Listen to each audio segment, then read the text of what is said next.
Welcome to our channel 100% knowledge with success. Video देखने से पहले चैनल को सब्सक्राइब कीजिए और बेल आइकॉन दबाइए। नमस्कार दोस्तों, स्वागत है आपका एक बार फिर से क्लास 11th की केमिस्ट्री क्लासेज में। हमारे पास पिछली क्लास में बात चल रही थी सह संयोजक बंध की कोवलेंट बॉन्डिंग की। आज भी हम उसी क्रम में थोड़ी सी बात करेंगे। एक बार मैं पहले से थोड़ा सा रिवाइज कर लेता हूँ जो मैंने आपको पिछली क्लास में बताया था। देखो, सह संयोजक बंध की बात हुई थी। मैंने क्या कहा था कि दो परमाणु आपस में इलेक्ट्रॉनों का साझा करते हैं। दो परमाणु समान मात्रा में आपस में इलेक्ट्रॉनों का साझा करते हैं। एक इलेक्ट्रॉन ये परमाणु दे रहा है, एक इलेक्ट्रॉन ये परमाणु दे रहा है, या फिर दो इलेक्ट्रॉन ये परमाणु दे रहा है, दो इलेक्ट्रॉन यह परमाणु दे रहा है। यानी कि समान इलेक्ट्रॉनों का साझा करते हैं और इलेक्ट्रॉनों का साझा करने के बाद बंध का निर्माण करते हैं। तो हमारे पास जो बॉन्ड बनता है वो बॉन्ड हमारे पास क्या कहलाता है? कोवलेंट बॉन्ड या सह संयोजक बंध। ये बात हुई थी। सह संयोजक बंध बनने के बाद जो हमारे पास परमाणु आपस में मिल जाते हैं और क्या बनाते हैं? अणु बनाते हैं। वो एक इकाई की भांति होते हैं। क्लियर है? अब उसके बाद मैंने आपको एक चीज बताई थी, कक्षकों का अतिव्यापन। कक्षकों का अतिव्यापन।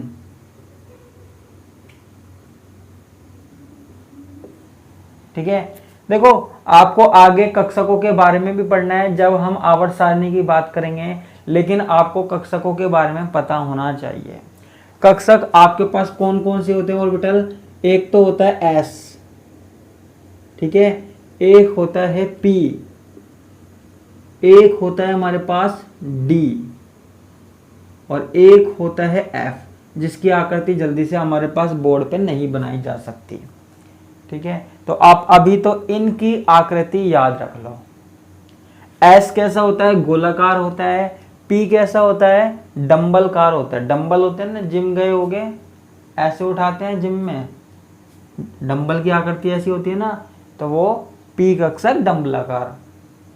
और डी कक्षक जो होते हैं डबल डंबल, यानी कि दो डंबल होते हैं यहाँ पे, डबल डंबलाकार आकृति है। जो आपने पढ़े है ना एस पी डी एफ, उन ऑर्बिटल्स की ये क्या है? शेप है। 10th क्लास में भी आपने पढ़े होंगे ना कि कक्षक होते हैं हमारे पास, एस कक्षक होता है, पी होता है, डी होता है, एफ होता है। तो ये केवल शेप है, यहाँ पे ज़्यादा कुछ परेशान होने वाली बात नहीं है। आकृति है, किसी की भी कैसी हो सकती है, आपकी कैसी है, मेरी कैसी है, सबकी अलग अलग हो सकती है। अपनी तो एक ही है, इंसान है, मतलब अपनी कैसी है, गाय भैंस की कैसी है, कुत्ते बिल्ली की कैसी है, तो सबों की शेप हो सकती है। ऐसे ही हमारे पास जो ऑर्बिटल्स हैं, ऑर्बिटल्स इनकी भी शेप होती है। ठीक है, एस की अलग, पी की अलग, डी की अलग। इन ऑर्बिटल्स में क्या होता है? इलेक्ट्रॉन पाए जाने की संभावना होती है। कक्षक किसे बोलते हैं? जहां इलेक्ट्रॉन पाए जाने की संभावना होती है। जहां इलेक्ट्रॉन पाए जाने की संभावना होती है।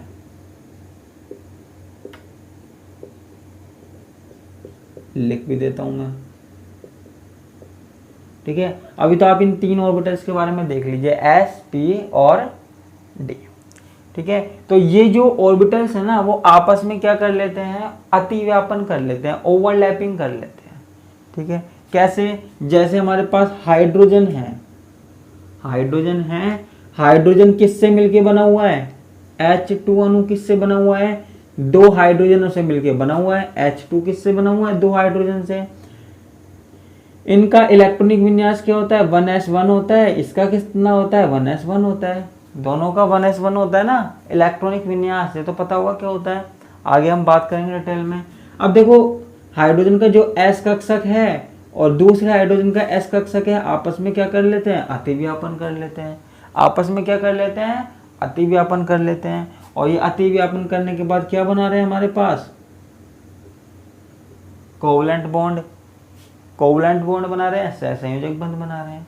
ठीक है, तो कक्षक आपस में अतिव्यापन कर सकते हैं। अतिव्यापन का मतलब जुड़ना, एक तरीके से जुड़ना, एक तरीके से मिलना। ऐसे ही हमारे पास पी कक्षक है। तो P कक्षक S से इस तरीके से मिल सकता है, हो सकता है एक S कक्षक मिल जाए, एक P मिल जाए, ऐसे भी हो सकता है। ठीक है, जो हमारे पास P कक्षक है, 2 P ऑर्बिटल्स हैं, वो भी आपस में ऐसे मिल सकते हैं। अतिव्यापन है, कोई से भी 2 ऑर्बिटल आपस में इस तरीके से मिल सकते हैं, 2 ऑर्बिटल आपस में इस तरीके से मिल सकते हैं। मान लीजिए D ऑर्बिटल है, D के साथ कोई S वाला जुड़ सकता है। ठीक है, यानी कि अतिव्यापन का मतलब आप एक तरीके से यह समझ लीजिए कि 2 ऑर्बिटल हैं, आपस में क्या है, मिक्स हो रहे हैं, है ना, आपस में क्या कर रहे हैं, इलेक्ट्रॉनों का साझा कर रहे हैं, आपस में मिक्स हो रहे हैं, ये समझ लीजिए आप। ऑर्बिटल्स कोई से भी हो सकते हैं, S हो सकता है, P हो सकता है, D हो सकता है, F हो जाता है।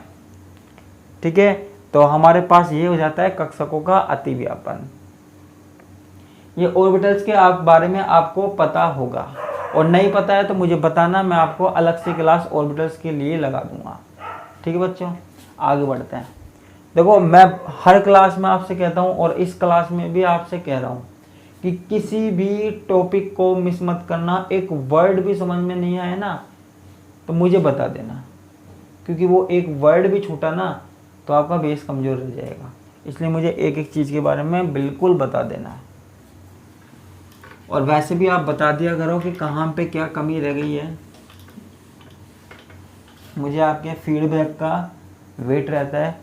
वैसे भी बता दिया करो कि अच्छा लगता है, बुरा लगता है, कैसे भी बता दिया करो, कमेंट में बता दिया करो। ठीक है, अब ये हमारे पास क्या हो गया, कक्षकों का अतिव्यापन हो गया, कक्षकों की ओवरलैपिंग हो गई। अब देखो, हमारे पास जो बॉन्ड बनते हैं, जो सहसंयोजक बॉन्ड बनते हैं, वो 2 प्रकार के होते हैं, एक तो सिग्मा और वह पाई।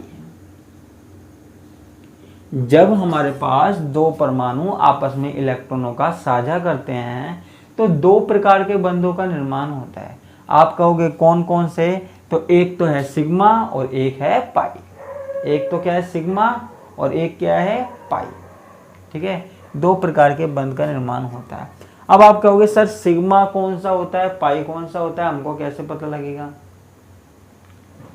ठीक है, अब देखो, जब भी हमारे पास कोई 2 परमाणु है, 2 परमाणुओं के मध्य, 2 परमाणुओं के मध्य बनने वाला, 2 परमाणुओं के मध्य बनने वाला पहला बंध कक्षकों के सीधे अतिव्यापन से बनता है।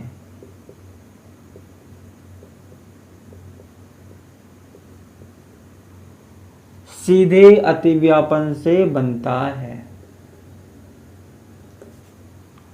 लाइन का मतलब समझ रहे हो, 2 परमाणुओं के मध्य बनने वाला पहला बंध कक्षकों के सीधे अतिव्यापन से बनता है, जिसे सिग्मा बंध कहते हैं। ठीक है, जिसे सिग्मा बंध कहते हैं।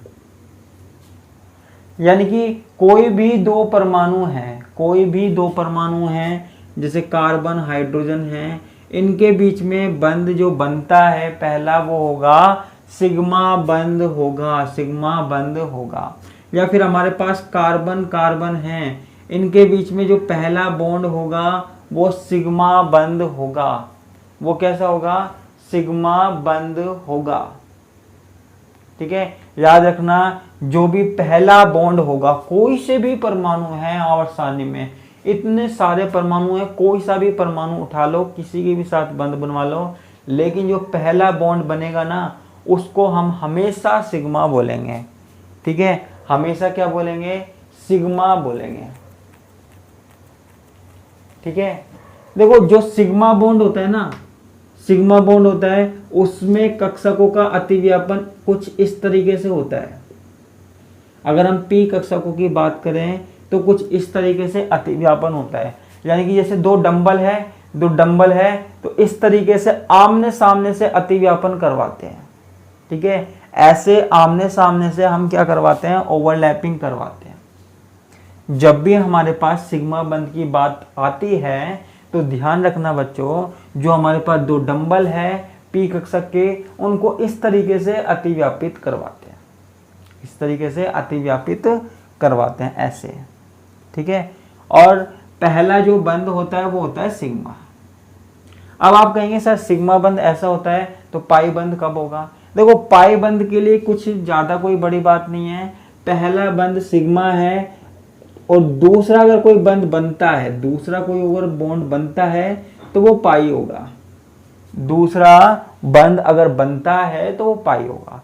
कभी भी दो परमाणु आपको दिख जाए, कभी भी दो परमाणु आपको दिख जाए और उनके बीच में अगर एक बॉन्ड दिया हुआ है तो समझ जाना वो सिग्मा ही है, ठीक है। वो जो एक बॉन्ड है वो सिग्मा ही है। अगर उसमें दो बॉन्ड मिल जाते हैं तो समझना कि एक सिग्मा है और दूसरा पाई है, एक सिग्मा है और दूसरा पाई है। अब देखो जो पाई बॉन्ड हमारे पास है ना, जो पाई बॉन्ड है वो कैसे बनता है? जैसे ये हमारे पास p ऑर्बिटल है और एक दूसरा p ऑर्बिटल है, ये आपस में इस तरीके से अतिव्यापन करते हैं, ठीक है। आपस में क्या करते हैं? इस प्रकार अतिव्यापन करते हैं, ठीक है। इस प्रकार के अतिव्यापन को हम क्या बोलते हैं? समपार्श्विक अतिव्यापन, समपार्श्विक अतिव्यापन। देखो जो पहला बॉन्ड बन रहा है उसको हम बोलते हैं सिग्मा, वहां पे जो ऑर्बिटल्स मिलते हैं वो इस तरीके से मिलते हैं, समझ में आया? और जो दूसरा बॉन्ड बनता है उसे हम बोलते हैं पाई, वहां पे जो ऑर्बिटल है वो इस तरीके से मिलते हैं, ठीक है। अब देखो जब इस तरीके से मिलते हैं सिग्मा में तो अतिव्यापन जो है वो अच्छे से हो जाता है, अतिव्यापन जो है वो अच्छे से हो जाता है। और अतिव्यापन जब अच्छे से हो जाता है तो ये जो बॉन्ड होता है ना सिग्मा वाला, ये क्या होता है? प्रबल होता है, मजबूत होता है, प्रबल बंध होता है। और जब ये इस तरीके से अतिव्यापन करते हैं, समपार्श्विक अतिव्यापन करते हैं, समपार्श्विक यानी कि साइड से, इस तरीके से साइड से, ये मेरे दो हाथ दो ऑर्बिटल्स लगा लो और इस तरीके से अतिव्यापन करते हैं, तो इसको हम क्या बोलते हैं? समपार्श्विक बोलते हैं, ठीक है। पार्श्व से, साइड से, ठीक है। तो इसको हम बोलेंगे पाई। अगर किसी दो परमाणु के बीच में एक बॉन्ड है तो सिग्मा, दो बॉन्ड है तो एक सिग्मा एक पाई, और अगर ट्रिपल बॉन्ड आ जाता है तो एक सिग्मा दो पाई। क्लियर है? एक सिग्मा और दो पाई होंगे, ठीक है। लेकिन एक सिग्मा तो होगा ही, एक सिग्मा तो जरूर होगा ही। कोई भी दो अणु है उनके बीच में कोई बॉन्ड है तो एक सिग्मा तो होगा ही, ठीक है। ये वाला बॉन्ड कैसा हो गया? सिग्मा जो बंध है वो प्रबल और पाई दुर्बल,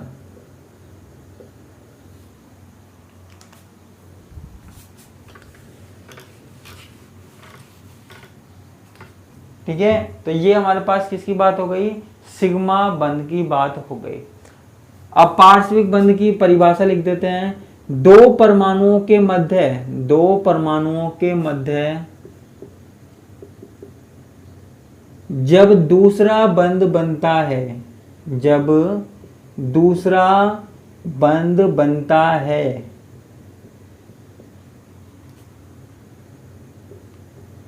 तो उनमें समपार्श्विक अतिव्यापन होता है।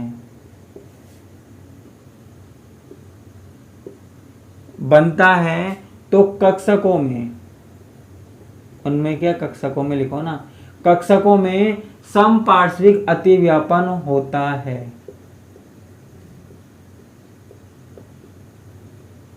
ठीक है, जिससे पाई बंध का निर्माण होता है, पाई बंध का निर्माण होता है, पाई बंध का निर्माण होता है। और जो पाई बंध है वो कैसा बंध है? पाई बंध है वो कैसा बंध है बच्चों? दुर्बल बंध है। पाई बंध है वो क्या है? दुर्बल बंध है। दो परमाणुओं के मध्य जब दूसरा बंध बनता है तो उनमें समपार्श्विक अतिव्यापन होता है, जिसे हम क्या कहते हैं? पाई बंध कहते हैं। और पाई बंध जो होता है वो दुर्बल बंध होता है। पाई बंध होता है जो दुर्बल बंध होता है। तीसरा बंध भी बन सकता है, तीसरा बंध भी बन सकता है, तीसरा बंध भी बन सकता है, लेकिन वो भी हमारे पास क्या होगा, पाई होगा, वो भी क्या होगा, पाई होगा। ठीक है, तो जैसे हमारे पास इस तरीके से कोई ऑर्बिटल है,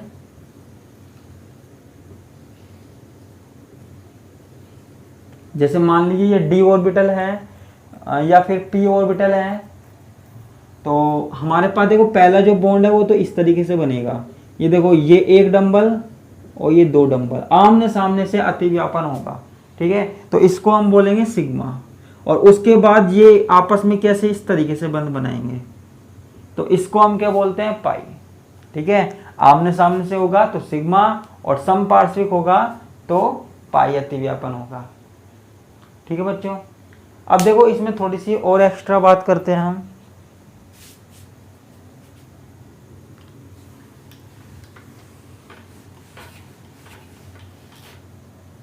अच्छा ये चीज बताइए,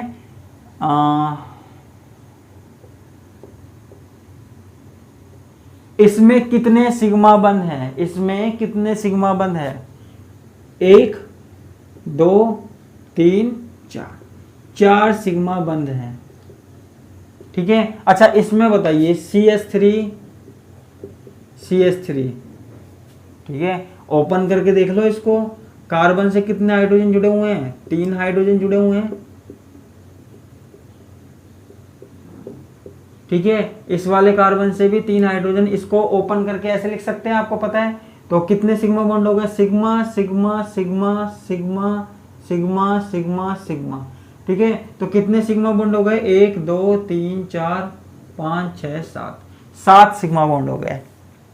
ठीक है, और भी है जिनमें आप सिग्मा बॉन्ड निकाल सकते हो।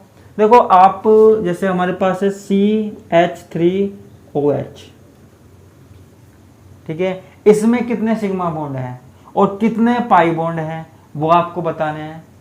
ठीक है, O2, इसमें कितने सिग्मा बॉन्ड हैं, चलो मैं आपको दे ही देता हूं। आपको करना क्या है, जैसे स्ट्रक्चर है वो ओपन करके लिखनी है, मैं आपको कुछ एग्जांपल दे ही देता हूं, कोई दिक्कत नहीं है। CH3OH, O2, Cl2, आपको इनके अंदर क्या बताने हैं, सिग्मा बॉन्ड और पाई बॉन्ड बताने हैं कि कौन सा सिग्मा बॉन्ड है और कौन सा पाई बॉन्ड है, ये आपके लिए घर का काम है। और CH ट्रिपल बॉन्ड CH, इसमें बताना है, बस आपको करना क्या है, सिग्मा और पाई बॉन्ड लिखना है, जैसे मैंने अभी लिखे थे ना वैसे ही, कि कितने सिग्मा बॉन्ड है कितने पाई बॉन्ड है, ये आपका काम है, ये आपका होमवर्क है। ठीक है, ऐसे CH3 CH double bond CH2, ठीक है, सिग्मा बॉन्ड कितने हैं, पाई बॉन्ड कितने हैं, CH3 C double bond O CH3। अभी ये मत सोचना कि ये कौन कौन से कंपाउंड है, मैं सबके बारे में पढ़ाऊंगा। ठीक है, लेकिन अभी तो आपको सिर्फ इनमें ये बताना है कि कौन सा जो बॉन्ड है वो सिग्मा बॉन्ड है और कौन सा जो बॉन्ड है वो पाई बॉन्ड है, ये कितने सिग्मा बॉन्ड है कितने पाई बॉन्ड है वो आपको बताना है। ठीक है, CH3 CHO, इसमें बताना आप कितने सिग्मा बॉन्ड है, CH3 COO C2H5, इनको ओपन करके लिखना है, मैं अभी ओपन करना नहीं बताऊंगा, आपको ये काम खुद करना है, आपने पढ़ा हुआ है ये। ठीक है, आपको हर एक एग्जाम्पल को ओपन करके लिखना है और उसमें मुझे ये बताना है कि इसमें सिग्मा बॉन्ड कौन सा है और पाई बॉन्ड कौन सा है, ये आपका आज का होमवर्क है। ठीक है, आज की क्लास में बस इतना ही, बाकी काम देखेंगे कल की क्लास में। इसी के साथ मैं आपसे विदा लेता हूँ, धन्यवाद, नमस्कार, टाटा, बाय बाय।